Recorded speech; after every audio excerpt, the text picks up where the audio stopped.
আসসালামু আলাইকুম। আপনারা কেমন আছেন প্রিয় দর্শক ভাইরা? আশা করি সকলেই আপনারা আল্লাহ তাআলার অশেষ রহমতে আপনারা ভালো আছেন। তো একজন সফল কৃষক তার জমিতে লাউয়ের টাল দিয়ে সফলতা অর্জন করেছে। সেই সফলতা আজকে ভিডিওটির মাধ্যমে তুলে ধরা হবে। তো আপনারা ভিডিওটি সম্পূর্ণ দেখবেন।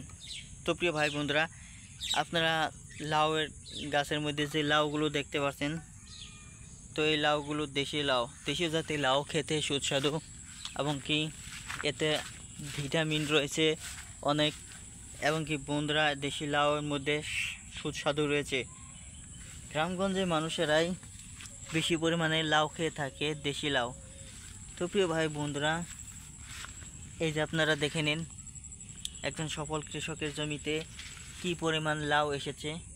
এই দেশীয় লাউ কিন্তু তারা নিজেরাও খেতে পারবে। তো বন্ধুরা, সে কিন্তু খাওয়ার উদ্দেশ্যে এই লাউগুলো চাষ করেনি। তার কারণ হচ্ছে, যদি খাওয়ার উদ্দেশ্যে লাউগুলো চাষ করত তাহলে সে বাড়িতে কিংবা অল্প জমিতেই লাউ চাষ করে নিত, তাহলে এত বড় জমিতে তিনি লাউ চাষ করতেন না।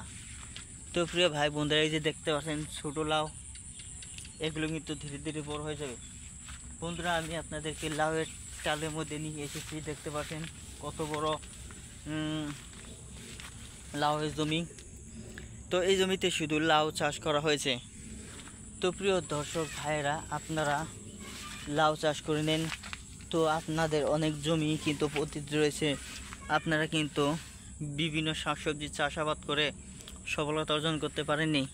তো সেই সমস্ত ভাইদেরকে বলবো, আপনারা সঠিক পরামর্শ নিয়ে লাউ চাষ শুরু করে দিন, তাহলে অবশ্যই আপনারাও একদিন সফলতা অর্জন করতে পারবেন।